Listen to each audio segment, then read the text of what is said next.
말씀을 전하고 듣는 현장이 진리에 대한 것을 그냥 가르치고 또 배우고 끝나는 시간이 되지 않기를 원합니다. 이 하나님이 살아계시고 오늘 우리가 전하고 듣는 이 말씀이 하나님의 살아계신 말씀이라면 그 말씀대로 믿고 받아들이는 저희들에게 그 말씀이, 그 진리가 현실이 되고 실제가 되어지는 그런 시간이 될 수 있기를 바랍니다. 어떤 기대감을 가지고 예배에 오셨습니까? 어떤 기대감을 가지고 한 주간을 보내셨습니까? 새 시대가 열렸는데, 새로운 하나님의 시즌이 시작이 되었는데, 그것을 모르고 살면 늘 과거에 묶여가지고 옛날 경험 울고 먹고 옛날 내가 알았고 체험했던 그게 전부인 줄 알면서 그 안에서 떠나지 못하는 그런 신앙의 삶 살아갈 수가 있습니다.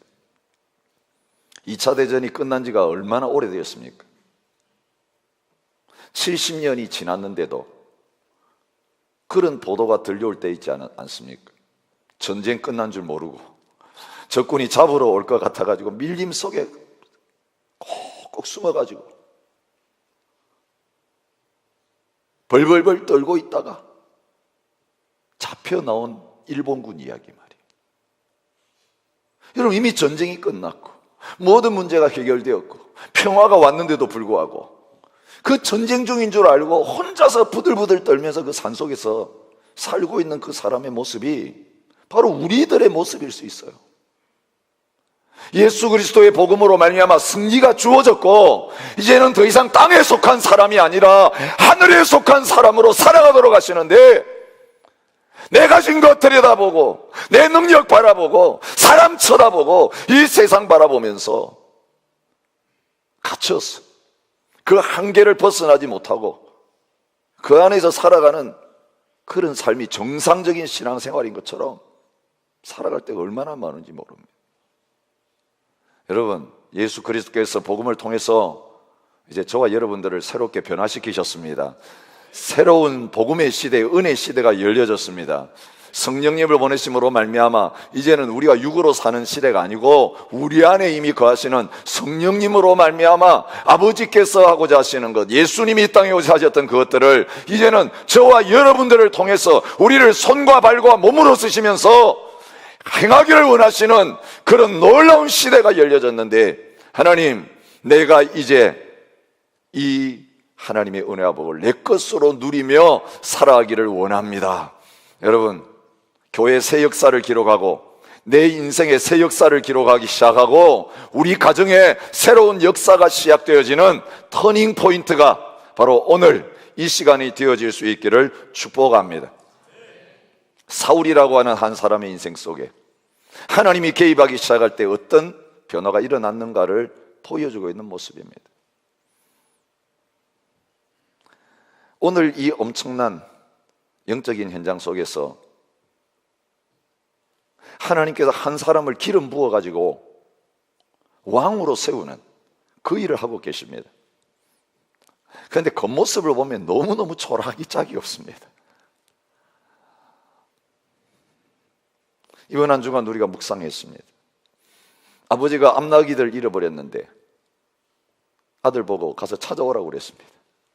그래서 아버지 암나귀 찾으려고 이 마을 갔다가 저 마을 갔다 돌아다니다가 선지자한테 물어보면 좋을 것 같다 그래가지고 그 선지자가 살고 있는, 사무엘이 살고 있는 라마라고 하는 그 성으로 올라갔다가 그 선지자 사무엘로부터 당신이 이 백성들이 그렇게 세워달라고 하는 그 왕이 될 것입니다, 그러면서 왕으로 세움받는 의식인 대관식이 다른 게 아니라 기름병에 있는 기름을 그 머리에 붓는 이런 모습으로 나타나고 있는 것을 봅니다.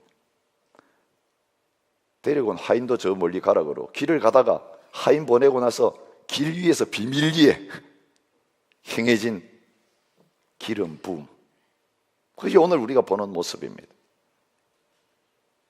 거창한 거 아무것도 없었습니다. 특별한 거 아무것도 없었습니다. 암나기 찾으러 갔다가 하나님의 선지자 만났어. 그 사람과 같이 식사하고 집으로 가는 길에 집에서 나와가지고 성읍 끝까지 이르렀다가 그 길 위에서 일어난 사건입니다. 그런데 그것 때문에 이 사울이라고 하는 사람의 인생이 통째로 바뀌고 있는 것을 보게 됩니다. 여러분, 이 사울이라는 사람이 왕으로 세움받고 기름 부음 받아서 그 삶을 산 것은 완전한 게 절대로 아니에요. 너무 불완전하기 짝이 없습니다. 나중에 사울의 마지막이 어떻게 되는지 아시잖아요. 얼마나 비참한 인생을 끝맺게 됐는지 우리가 보게 됩니다. 여러분, 사울의 기름 부으심은 완전하지 못했습니다. 이 구약시대의 기름 부음 역시 완전하지 못했습니다. 이것을 통해서 더 놀라운 기름 부으심이 저와 여러분들에게 있다는 것을 하나님께서 드러내 주기를 원하고 계시는 것입니다. 구약시대의 기름 부음도 이 정도였는데 예수님의 복음을 완성하시고 보혜사 성령님을 우리에게 보내주신 이 은혜의 시대, 신약의 시대를 살고 있는 저와 여러분의 기름 부으심이 얼마나 놀랍고 강력한 역사를 일으켜낼 수 있는지를 보여주십니다. 그런데 불행히도 우리 가운데 많은 분들은 사울 수준, 구약 수준의 기름 부으심도 경험하지 못하고 사는 분들이 너무 많다는 거예요. 일시적인 기름 부으심, 순간적인 이 기름 부으심도 맛보지도 못하고 누리지도 못하고 사는 경우가 너무 많다는 것이에요. 그걸 겨우 사모하는 수준이 이 구약시대의 기름 부음을 받았던 이런 사람처럼 나에게도 기름 부어 주십시오, 겨우 그렇게 부르짖고 기도하고 있는 경우들이 얼마나 많은지 모르겠습니다. 여러분이 기름 부었다, 기름을 부었다라고 하는 이 표현은요, 마수아라고 하는 히브리어 단어에서 나왔습니다. 이 마수아라고 하는 단어에서 기름 부음을 받은 자라고 하는 메시아라고 하는 용어가 나왔습니다. 오늘 이 사울을 지도자로 삼기 위해서 기름을 붓는 것을 통해서 그는 다른 말로 하면 메시아가 된 것입니다. 그런데 구약 성경에는 하나님께서 어떤 사람을 구별해 가지고 하나님의 일을 맡기시기 위해서, 어떤 직분을 맡기시기 위해서 기름을 붓는 일들이 세 종류의 직분자들에게 있었습니다. 하나는 우리가 레위기를 통해서 이미 살펴보았던 제사장입니다. 레위 사람들 가운데 아론의 후손들 제사장으로 세움받은 다음에 그들을 직분자로 세우는 의식이 뭐였습니까? 기름을 그 머리에 붓는 의식이었습니다. 그들에게 기름을 부어서 위임하고 거룩하게 하여 제사장 직분 행하게 해라. 산 위에서 모세에게 말씀하셨고, 모세는 내려와 가지고 성막을 완성한 다음에 제사장들 그렇게 기름을 부어서 제사장이라 세웠던 것을 보게 됩니다. 우리가 지난주에 설교하면서 그 제사장의 가문이 된 것, 제사장의 직분을 받은 것이 얼마나 엄청난 영광인가 하는 것을 우리가 볼 수 있었습니다. 또한 직분이 있었습니다. 선지자였습니다. 열왕기상 19장 16절에 보면 엘리야에게 너가 엘리사에게 기름을 부어서 너 대신 선지자 역할을 하게 하라, 그렇게 명령하시고 또 그렇게 선지자로 세우는 내용이 나오고 있는 것을 보게 됩니다. 세 가지 직분입니다. 선지자, 제사장, 왕. 여러분, 성경에 나오는 역사 속에서 가장 소중한 역할을 감당했던 사람들이 이들입니다. 우리는 그 중에 한 지도자인 왕이 기름 부음을 받음으로 말미암아 왕의 직분을 감당하는 그 자리로 나가고 있는 것을 보게 됩니다. 이 기름 부음 사건이 비밀리에 있은 다음에 이제 내일 묵상할 말씀에서 미스바에서 온 백성들 모아놓고 이제 공적으로 이 사울을 제비 뽑아가지고 왕으로 세우는 그 일이 나오고 있는 것입니다. 그런데 그 출발이 어디입니까? 아무도 알지 못하는 가운데서 하나님께서 당신의 선지자를 통해서 그의 머리에 기름을 부은 이것이 모든 것의 출발점이었습니다. 기름 부음을 받고 나니까 놀라운 변화들이 사울에게 나타났던 것을 보게 됩니다. 사울은 어리벙벙했습니다. 진짜 내가 왕된 거 맞냐? 지도자 됐다고 이 사무엘이 내한테 기름을 부어버렸는데 내가 진짜 그런 왕으로서의 사명을 감당하겠는가? 자신감이 없었습니다. 그래서 사무엘이 기름 부은 다음에 하나님께서 너를 세우신 거다. 내가 기름 부은 게 아니고 하나님이 너를 지명하여서 구별해서 이제는 하나님의 백성을 위해서 지도자로서 살도록 하신 것이다.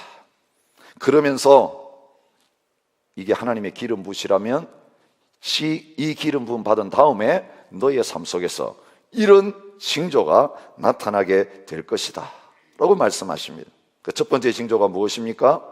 라헬의 묘실 곁에서 두 사람을 만나게 될 것이다. 사람 만나는 이야기를 하고 있는 것입니다. 그 사람들이 사울을 만나가지고 뭐라고 말할 거라고 합니까? 내가 찾으러 갔던 암나기들 찾았다. 암나기 걱정하는 게 아니라 아버지는 암나기 찾으러 간 아들이 어떻게 됐나 걱정합니다. 빨리 아버지에게 가십시오.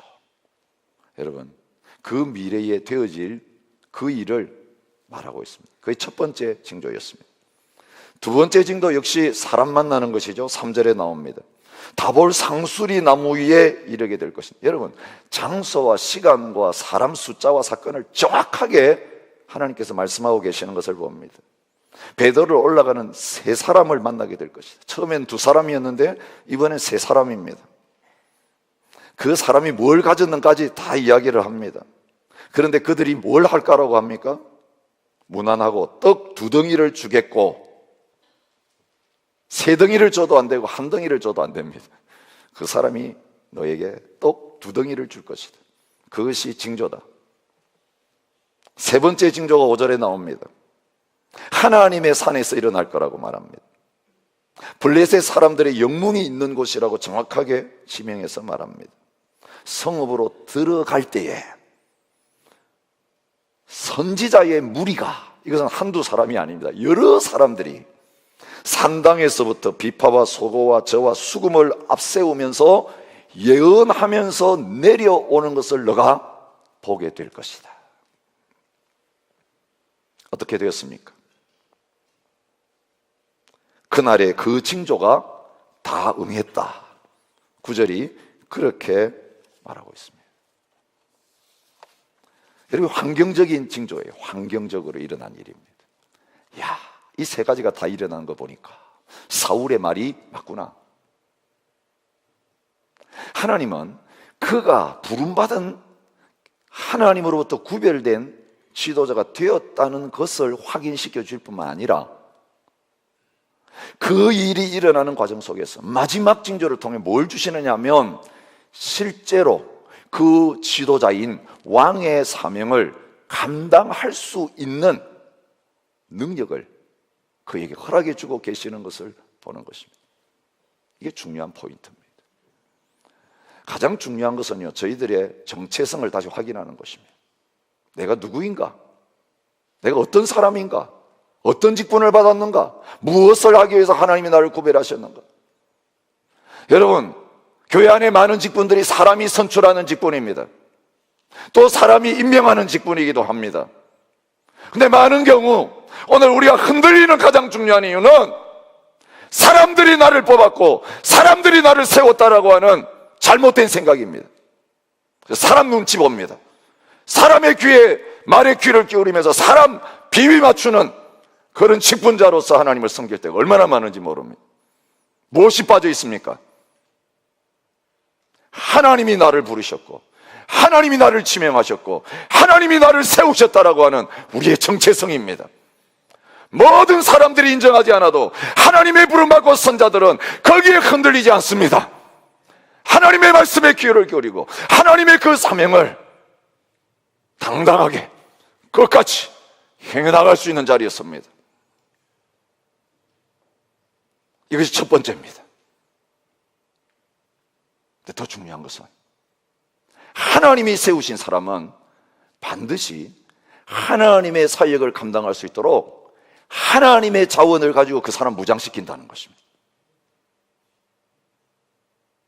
그래서 그 하나님의 사람이라는 확신을 가진 사람은 사람들이 도와주지 않아도, 사람들이 인정하지 않아도, 사람들이 뭔가 나에게 공급해 주지 않아도 나를 세우신 하나님께서 나의 인생을 책임지시고 나의 사명을 끝까지 감당하게 하실 것이다. 그 삶 속에서 기름 부음 받은 순간부터 그것을 누리기 시작하면서 드러내며 보여주는 놀라운 삶을 살아가게 된다는 것입니다.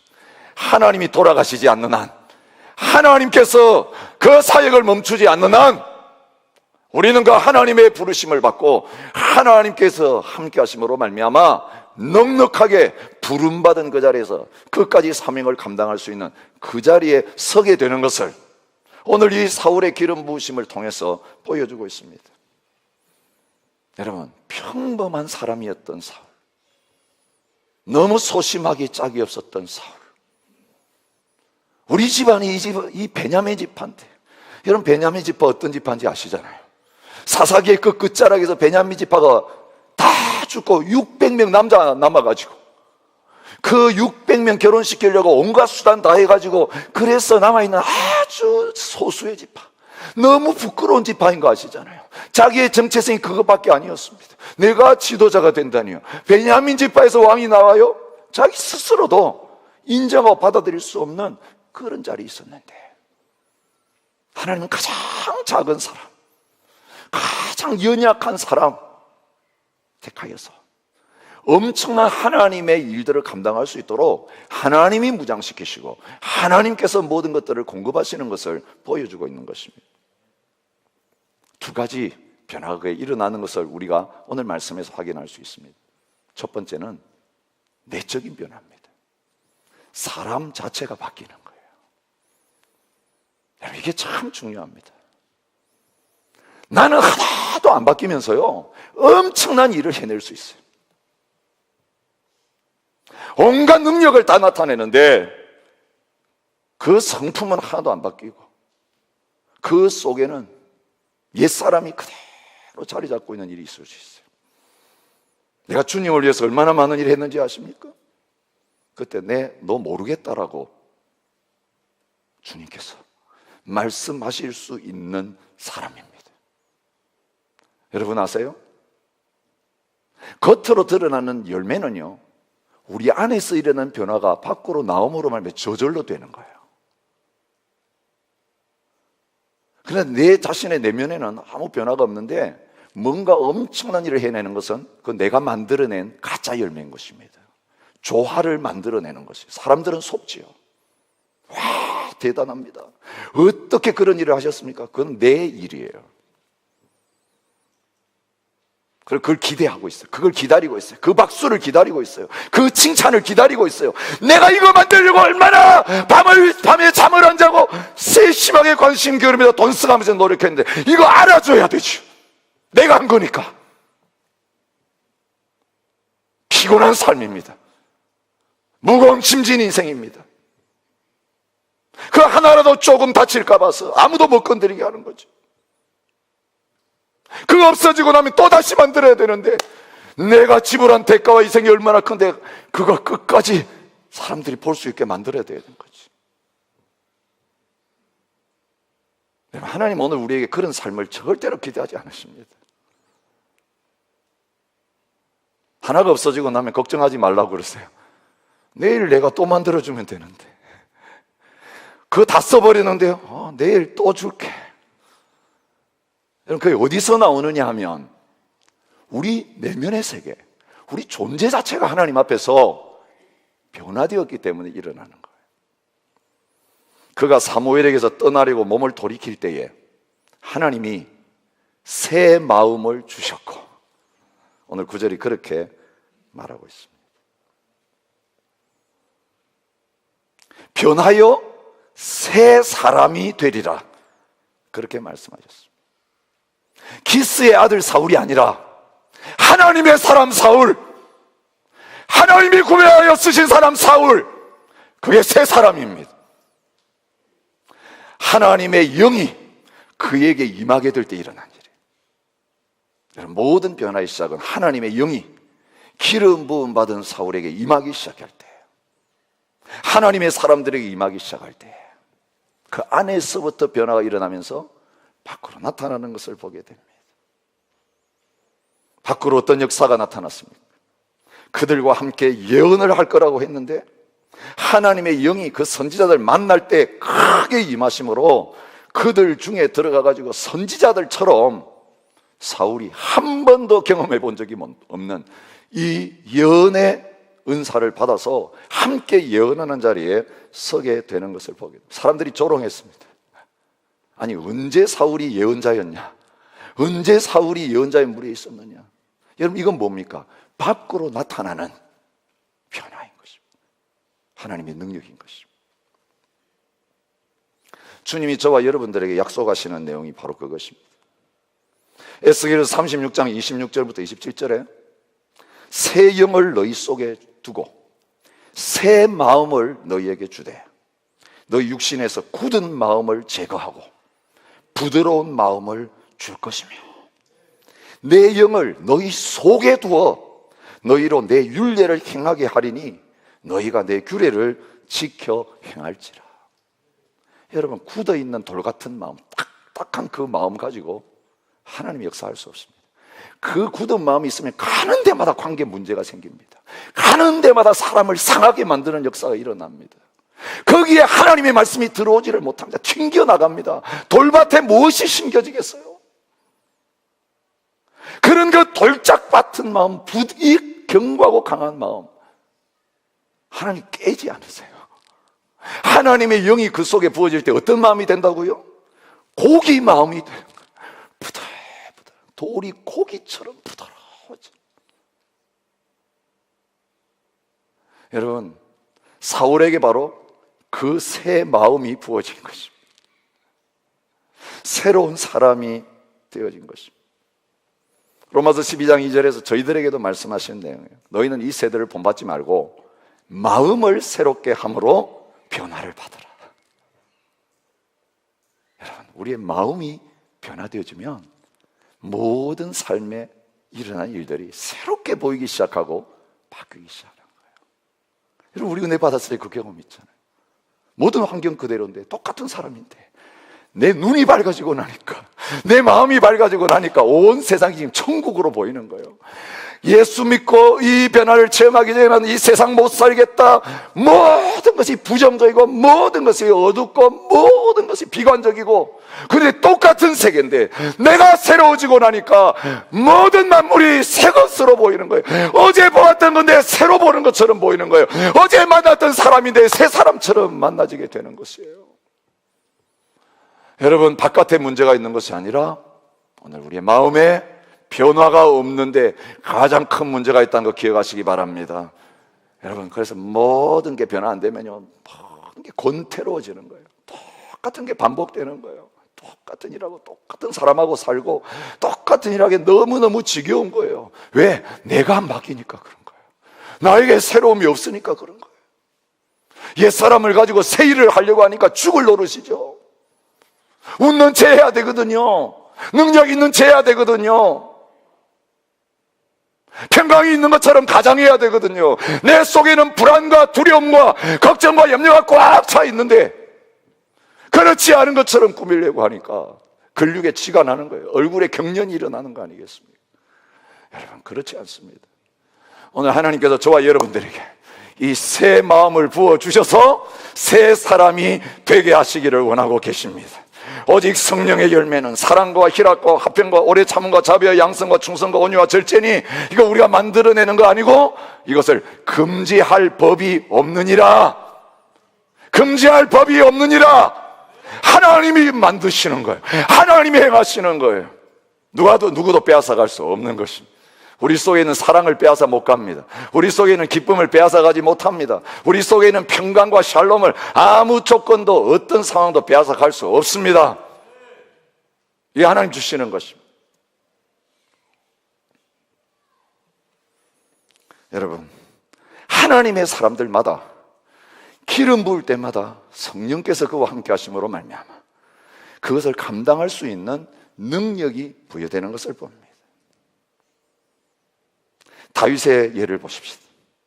사무엘상 16장 13절에 사무엘이 기름 뿔병을 가져다가 그의 형제 중에서 그에게 부었더니 이날 이후로 다윗이 여호와의 영에 크게 감동되니라. 여러분, 여기 여호와의 영에 감동됐다는 것은 이제 하나님의 능력이 그에게 주어지기 시작한 것을 보여주고 있습니다. 여러분, 이제 이번 주에 묵상할 사무엘상 11장에 보면요, 야베스 사람이 이스라엘 백성들 도전합니다. 그 소식을 사울이 딱 들었을 때에 야베스 사람이 이스라엘 백성에게 한 이야기 듣는 순간에 여호와의 영이 그에게 임하기 시작하면서 이거 그대로 놔둬서 안 된다. 여러분, 하나님의 영이 그의 마음을 감동시키시면서 그의 사역이 시작되는 걸 보게 됩니다. 인간의 감동으로 시작된 사역은 오래가지 못합니다. 인간의 순간적인 감동으로 해봐야 되겠다는 건 실패와 핍박과 어려움이면 두 손 들고 떠나갑니다. 그러나 하나님의 영이 감동하셔서 우리를 움직이신다면 막을 자가 없습니다. 계속됩니다. 언제까지? 끝날 때까지, 완성될 때까지. 사사기를 보십시오. 여호와의 영이 온니엘에게 임할 때에 사사로서의 역할을 감당했습니다. 여호와의 영이 기드온에게 임할 때에 그가 사사로에서 승리하는 삶을 살아갈 수 있었습니다. 여호와의 영이 입다에게 임하였을 때 놀라운 승리가 그에게 주어지고 있는 것을 볼 수 있습니다. 여호와의 영이 삼손에게 임할 때에 아무것도 없이 사자를 염소 새끼처럼 찍고 나귀 턱뼈 하나를 가지고 1000명을 죽이는 그 역사가 나타나게 되었던 것을 볼 수 있습니다. 오직 성령이 너희에게 임하시면 너희가 권능을 받고 예루살렘과 온 유다와 사마리아와 땅끝까지 이르러 내 증인이 되리라. 증인, 하나님 만드십니다. 하나님이 만들으시는 새 신분 사명이지, 증인 훈련 받아가지고 전포 훈련 받아가지고 모든 조건 갖추었으면 증인이 될 수 있는 거 아닙니다. 성령이 임하시면 증인이 되고 그 증인으로서 목숨 걸고 복음 증거할 수 있는 능력을 성령님께서 주신다라고 말하고 있는 것입니다. 바울은 다른 것 가지고 사역하지 않았습니다. 내 말과 내 전도함이 설득력이 있는 지혜의 말로 하지 아니하고 다만 성령의 나타나심과 능력으로 하기를 원한다. 그래서 어리석은 십자가의 복음만 전했는데 그 도시가 뒤집어지는, 영혼들이 변화되는 놀라운 역사가 일어나게 되는 것입니다. 이 사울의 기름 부음이 우리가 무슨 상관이 있기에 이렇게 열을 내면서 지금 설교하고 있는 것입니다. 구약시대 이스라엘 백성들의 직분, 왕 직분, 그 이스라엘 왕이지 오늘 이 시대에 왕도 없는 시대, 물론 여왕님을 모시고 살고 있긴 하지만 오늘 왕 될 가능성은 0%도 없는 저희들이 지금 무슨 말씀을 하고자 하시는가? 여러분, 이게 우리를 향한 하나님의 말씀입니다. 제가 말씀을 통해서 간단하게 요약해 드리겠습니다. 구약에 선지자도 있고 제사장도 있고 왕이 있었지만 다 불완전한 존재였습니다. 왕이 죽으면 또 새 왕을 세워야 되고, 선지자 죽으면 또 새로운 선지자 세워야 되고, 대제사장 죽으면 또 대제사장 세워야 되고, 엘리 가문이 망하게 되었을 때 사독 가문 또 세워가지고 제사장직을 또 이어가야 됐고, 여러분, 불완전히 짝이 없는 기름 부음 받은 자들이었어요. 그런데 이 세 가지 직분을 통해 하나님이 보여주시기를 원하고 약속하신 건 무엇입니까? 내 하나님 여호와께서 너희 가운데 내 형제 중에서 너를 위하여 나 같은 선지자 하나를 일으키시리니, 나 같은 선지자 하나를 일으킨다고 모세가 예언한 선지자에 대한 약속이 있었습니다. 내가 나를 위하여 충실한 제사장을 일으키리니, 망해가는 엘리 가문을 향하여 하나님의 사람을 통해 주신 제사장에 대한 약속이 있었습니다. 그 사람은 내 마음 내 뜻대로 행할 것이라. 내가 그를 위하여 견고한 집을 세우리니 영구히 행하게 될 거다. 너희 집안처럼 망하지 않게 되어지는 그 제사장 가문이 일어나게 될 거라고 약속하셨습니다. 그는 내 이름을 위하여 집을 건축할 것이요 나는 그의 나라 왕위를 영원히 견고하게 하리라. 내가 내 앞에서 물러나게 한 사울에게 내 은총을 빼앗은 것처럼 그에게 빼앗지 아니하고, 내 집과 내 나라가 내 앞에서 영원히 보존되고 내 왕위가 영원히 견고하리라. 다윗에게 왕의 귀한 직분을 주시면서 이 엄청난 약속을 했습니다.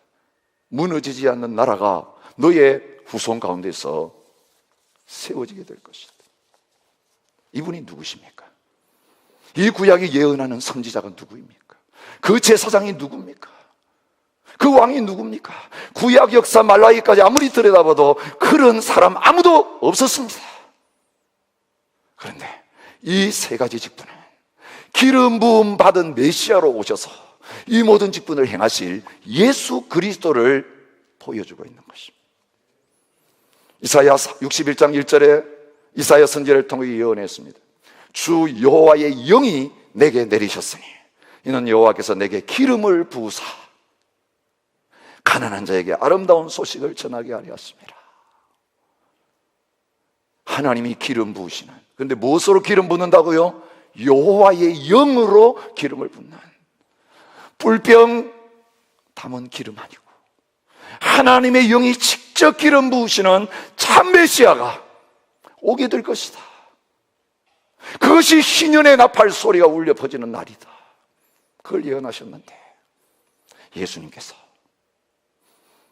가버린 그 나사렛 회당에 들어가셔서 이 본문을 읽으신 다음에 이것이 너희에게 임하였다. 바로 자신이 그 이사야 선지자가 예언한 기름 부음 받으신 메시아인 것을 말해주고 있습니다. 주는 그리스도였으요 살아계신 하나님의 아들입니다. 예수님 당신이 그리스도 맞지요라고 할 때 바요야 시몬아 내가 복이 있다. 그걸 내게 알게 한 분은 하나님이다. 내가 그리스도 메시아 맞다. 주님께서 인정해 주신 것을 보게 됩니다. 복음을 전할 때에 초대교회는 이렇게 예수님을 소개했습니다. 과연 헤롯과 본디오 빌라도는 이방인과 이스라엘 백성과 합세하여 하나님께서 기름 부으신 거룩한 종 예수를 거슬렀다. 너희들이 거스른 그분이 누군지 아느냐? 하나님이 기름 부어 세우신 메시아 그리스도 하나님의 거룩한 종이었다. 당당하게 증거했습니다. 사도행전 10장 38절에는 하나님이 나사렛 예수에게 성령과 능력을 기름 붓듯 하셨으니 그가 두루 다니시며 선한 일을 행하시고 마귀에 눌린 모든 사람을 고치셨으니 이는 하나님이 함께 하셨습니다. 그렇게 말하고 있는 것입니다. 이것은 예수님에게 성취되었습니다. 예수님이 기름 부음 받으신 선지자요 제사장이요 왕이십니다. 그분이 우리를 다스리십니다. 그분이 우리의 죄 문제를 해결해 주십니다. 그분이 하나님의 진리를 우리에게 가르쳐 주십니다. 내 설교는 여기서 끝나면 안 됩니다. 그 예수님 메시아인 거 우리 알고 있는데 그것이 나의 기름 부음과 무슨 소용 관계가 있습니까? 여러분 놀라운 것은 구약의 그 직분자들의 기름 부으신 그 기름 부으심, 예수님에게 기름 부어서 메시아로 세우신 그 기름 부으심이 저와 여러분에게 동일하게 있다는 사실을 성경이 증거해 주고 있는 것입니다. 고린도후서 1장 21절부터 22절입니다. 우리를 너희와 함께 그리스도 안에서 굳건하게 하시고 우리에게 기름을 부으신 이는 하나님이시니. 누구에게 기름을 부었다고요? 우리에게 기름을 부으신 이는 하나님이시니. 그렇게 말하고 있습니다. 요한일서 2장 20절 너희는 거룩하신 자에게서 기름 부음을 받고 모든 것을 아느니라. 성도들에게 한 말입니다. 특별한 기름 부음 받은 종이라고 우리가 잘 부르는 목사님, 장로님, 직분자들에게 한 말이 아니라 모든 성도들에게 하고 있는 말입니다. 너희 기름 부음 받은 자다. 그 기름 부으심이 너희에게 있다고 당당하게 말할 정도로 초대교회는 성도들이 하나님 앞에서 기름 부음 받은 자라고 하는 정체성을 가지고 있었습니다. 너희는 주께 받은 바 기름 부음이 너희 안에 거하나니 아무도 너희를 가르칠 필요가 없고 오직 그의 기름 부음이 모든 것을 너희에게 가르치며 또 참되고 거짓이 없으니 너희를 가르치신 그대로 주 안에 거하라. 여러분 연기주의자들이 나타나가지고 우리가 하나님을 아는 자다, 우리가 참 하나님의 자녀들이다 하면서 성도들 미혹할 때에 흔들리는 그들을 향하여 주신 말씀. 신천지가 미혹하고 하나님의 교회가 미혹하고 여호와의 증인이 미혹하고 안식교가 미혹하고 기성교회 썩었고 부패하고, 여기에는 하나님을 아는 참 지식이 없고, 여기에는 하나님의 구원이 없다라고 하는 그 자들을 향하여 흔들리는 성도들에게 주님이 주신 말씀이, 예수 그리스도에게 부어주신 그 기름 부으심이 너희에게도 있다. 너희가 기름 부음 받은 자다.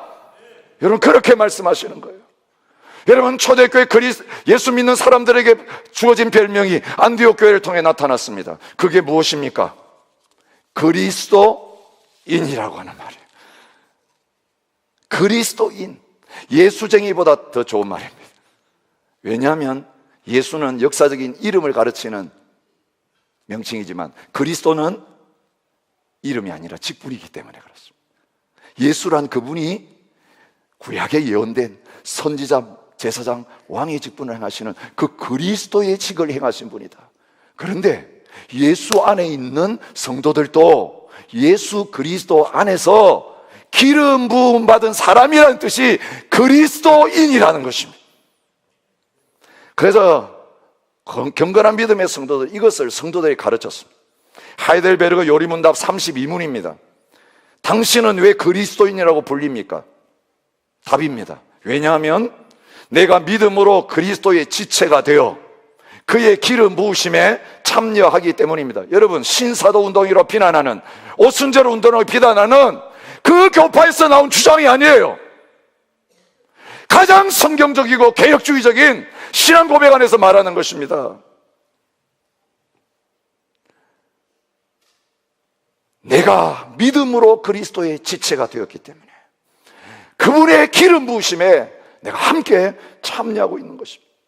나는 선지자로서 그 이름의 증인이 되며 제사장으로서 내 자신을 감사의 산제물로 그에게 드리며 왕으로서 이 세상에 사는 동안 자유롭고 선한 양심으로 죄와 마귀에 대항하여 싸우고 이후로는 영원히 그와 함께 모든 피조물을 왕노릇하면서 다스릴 것입니다. 이게 저와 여러분에게 주신 직분입니다. 저와 여러분에게 주신 기름 부으심입니다. 너희는 택하신 족속이요 왕같은 제사장이요, 베드로 사도를 통해 말씀하셨습니다. 요한계시록 5장 10절에 요한을 통해 말합니다. 그들로 우리 하나님 앞에서 나라와 제사장을 삼으셨으니 그들이 땅에서 왕노릇하리로다. 제사장을 삼으시고 왕노릇하는 자리에 주님과 함께 보좌에 앉아서 그 역할을 예수님 안에서 믿음으로 감당하게 될 것을 말하고 있습니다. 이것이 낡은 옛날 직분이 아니고 성령 안에서 우리에게 주신 새 직분이라고 말합니다. 그가 또한 우리를 새 언약의 일꾼 되기에 만족하게 하셨으니 율법 조문으로 하지 아니하고 오직 영으로 함이니, 율법 조문은 죽이는 것이요 영은 살리는 것이니라. 무엇을 통해서요? 하나님의 성령님을 통해서 오늘 우리에게 그 새 직분을 부어주시고, 얘는 죽이는 직분이 아니라 살리는 직분 감당하게 되는 그 자리에 있게 된다고 말씀하십니다. 여러분, 오늘 임직식입니다. 가장 영광스러운 임직식입니다. 이거 모르고 이제까지 신앙생활 하신 분이 있습니까? 교회에서 받는 목사의직, 장로의직, 권사의직, 집사의직 부리하면서 나는 병신 노니까 이 거짓된 신분을 가지고 사신 분이 있습니까? 아니면 직분 받았는데도 하나님이 세우신 영광스러운 직분을 인간적인 욕심과 노력으로 감당하려고 하신 분이 있습니까? 오늘 다시 임직 받으셔야 됩니다. 초대교회는 성령 충만한 사람이 아니면 세우지 않았습니다. 하나님의 기름 부으심이 없는 사람은 아예 하나님의 백성이 될 수 없었고 하나님의 거룩한 사역들을 감당할 수 없었습니다. 사울 같은 베냐민 지파 촌사람, 사람들이 인정하지 않는 그 형편과 조건이 있어 상관없습니다. 성경은 말합니다. 어떻게 우리가 이 거룩한 기름 부으심을 받을 수 있는지를 말하고 있습니다. 너희가 회개하여 각각 예수 그리스도의 이름으로 세례를 받고 죄 사함을 받으라. 그리하면 성령의 선물을 받으리니. 구약에는 실제 기름을 부었지만 예수님부터 시작해서 신약시대 모든 성도들에게 무슨 기름이 부어집니까? 성령님이 임하시는 게 기름이 부어지는 사건이에요. 오순절은 바로 교회 모든 성도들에게 그 성령의 기름을 부어서 이제는 증인의 사명을 감당하게 하고 제사장의 사명을 감당하게 하고 왕의 사명을 감당하게 하는 그 놀라운 일이 일어난 현장입니다. 하나님의 교회에 하나님의 영이 임해야 그 교회가 살아있는 주님의 몸이 되는 것입니다. 성도들 한 분 한 분에게 이 하나님의 영이 임하고 기름 부음이 있게 될 때에 내 사람이 변하여 새 사람이 되는 것입니다. 옛 사람이 죽고 새 사람이 되는 것입니다. 새 마음이 주어지는 것입니다. 그리고 주의 일을 하려고 할 때에 성령의 은사와 능력이 나타나서 내 힘 가지고 하는 것이 아니라 내 안에 계시는 성령님을 통해서 놀라운 역사가 일어나게 되는 것입니다. 여러분, 그거 다 자세하게 제가 설명할 수가 없습니다. 초대교회 진정한 성도들은 성령으로 하지 않으면 아무것도 할 수 없는 사람이었어요. 그런데 이 성령으로 가는 공동체 육체파들이 나타났어요. 율법 지켜야 된다, 자격 갖춰야 된다, 세상의 신분도 있어야 된다. 개들이라고 성경은 말하고 있습니다. 소나할례당이라고 그들을 정죄하고 있습니다. 누가 진짜 할례파냐? 성령으로 봉사하고 성령 안에서 기도하고 성령 안에서 예배하고 성령 안에서 하나님 섬기는 우리들이 진짜 할례파다. 육체 할례 필요 없다. 성령 안에서 마음의 할례를 받고 이제는 모든 죄에서부터 자유함을 얻고 회개하고 예수님을 믿음으로 말미암아 이제는 새 사람이 되었고 그 성령이 우리와 함께 하심으로 말미암아 성령 안에서 살아가는 모든 그리스도인들이 바로 진정한 하나님의 사람들인 것을 증거하고 있는 것입니다. 35년을 맞이하는 시드니 중앙장로교회, 성경이 말씀을 통해서 우리에게 분명히 보여주신 그런 교회가 되기를 축복합니다. 성령의 사람들이 모여야 됩니다. 세례 줄 때 이 사람이 성령으로 말미암아 예수를 주라고 시인한 사람인지 아니면 학습해가지고 답만 하고 있는 사람인지 분별해야 돼요. 그 삶에서 성령이 터치하셔서 인격이 변하고 삶이 바뀐 증거들이 있는지 우리가 제대로 살펴야 합니다. 성도를 누리는 게 중요한 게 아닙니다. 세례를 많이 주는 게 중요한 게 아닙니다. 하나님이 행하신 그 일을 경험한 사람이 하나님의 사람이 되어야 되는 거죠.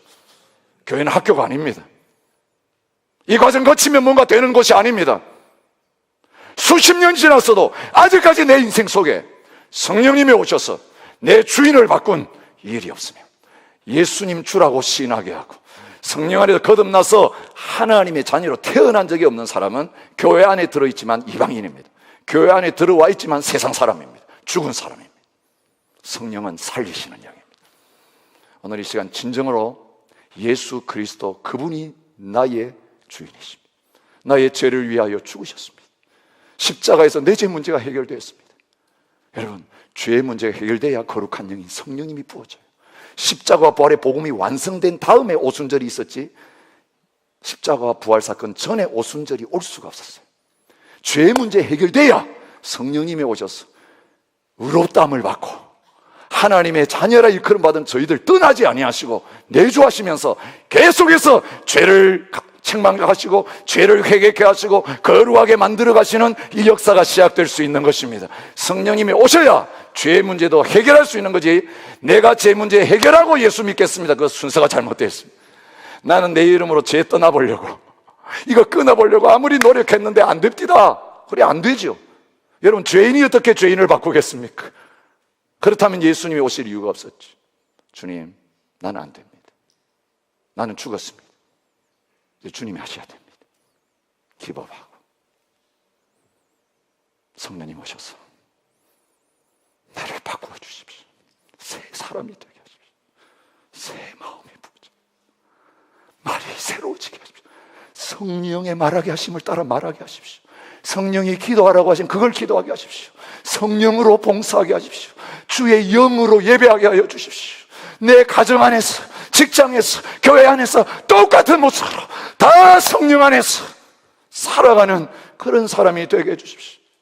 구하는 자에게 성령을 선물로 주신다고 약속했습니다. 주님, 내 신분이 이렇게 달라졌는데 모르고 있었습니다. 내가 구약에 속한 사람인 것처럼 그 구약에 일어난 일도 대단하게 여기면서 부러워하고 있어요. 아닙니다, 주님. 이제 나는 예수 그리스도 안에서 기름 부음 받은 자입니다. 나는 주 안에서 선지자입니다. 나는 주 안에서 제사장입니다. 나는 주 안에서 왕입니다. 그렇게 살려고 합니다. 이름만 가지고 왕이 되는데 거지처럼 사는 인생 말고요, 제사장인데 거룩하고는 너무 거리가 먼 그 인생 살아가는 거 말고요, 남에게 가르쳐줘야 될 선지자인데, 복음을 전해야 될 선지자인데 배우러 다니는 그런 사람 말고요, 오늘 저와 여러분에게 주신 예수 그리스도 안에서 완성시켜서 이제는 성령님을 통해 우리에게 주신 이 놀라운 거룩한 직분이 이제 우리 것이 되면서 이제는 그 직분에 합당한 능력이 있면서, 사울은 그 기름 부음 받고도 실패했습니다. 다시 악령이 그를 사로잡아가지고 그 인생 망쳤습니다. 성령이 떠나가니까 그 비참한 꼴 되었습니다.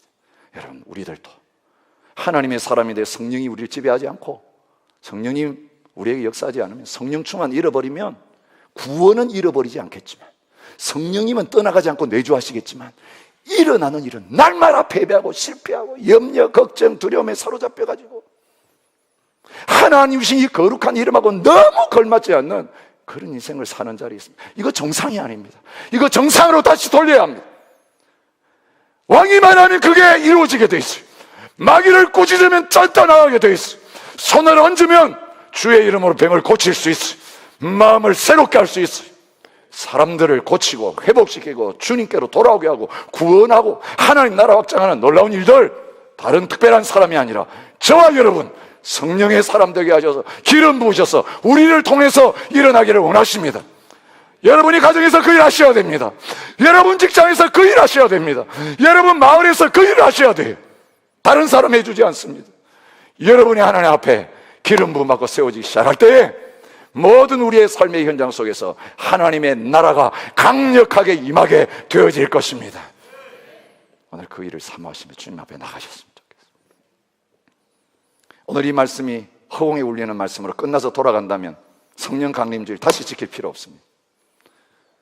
이 일이 나에게 지금 일어나고 있지 않다면, 나에게 지금 이 기름 부으심이 충만해서 이제 내가 사는 것이 아니라 내내 주님 사시고 성령께서 나의 모든 것에 원동력이 되시고 주인이 되십니다. 성령이 우리의 삶 계획에 놓으셨어요. 성령님이 모든 거 다 준비해 놓으셨어요. 모르면 가르쳐 줄 거라고 했어요. 끌려가도 뭐 대답할까 생각하지 말라 그랬어요. 성령이 할 말을 주시리라. 지혜와 계시의 영이 오늘 우리와 함께 하세요. 성령님이 계시는데 뭐가 두려워요? 여러분, 이게 정상이에요. 교회는 그래야 돼요. 성령이 말하시면 들어야 돼요. 귀 있는 자는 교회에게 말씀하시는 성령님의 음성 들으라고 요한계시록을 통해 말씀하고 있어요. 이 음성 듣는 자들이 교회를 끌고 가야 돼요. 이 음성을 들으면서 함께 주님의 뜻을 분별하고 나가야 그 교회 가운데 하나님의 놀라운 역사가 일어날 수 있을 것입니다. 오늘 함께 사모하며 나가십시오. 주님 약속하셨습니다. 이미 성령님 오셨습니다. 우리 가운데 이미 성령님이 내주에 계신 분이 있습니다. 그런데 성령의 충만함이 다시 회복돼야 돼요. 이 능력이 드러나기 시작해야 돼요. 이 성령님을 누리기 시작해야 돼요. 한 번도 교회 다니면서 성령 받아보지 않고 진정으로 마음에 예수님 영접한 적이 없는 분들은, 주님, 내가 회개합니다. 내가 죄인입니다. 주의 보혈로 나를 씻어 깨끗하게 하시고 새 사람이 되게 해주십시오. 먼저 그거 기도하셔야 돼요. 그리고 성령의 충만함을 기도하실 때에 오늘 달라진 사람으로 새 마음 가지고 이 자리를 떠나게 되어지는 놀라운 일이 일어나게 될 줄 믿습니다. 함께 찬양하면서 주님 앞에 나가셨으면 좋겠습니다.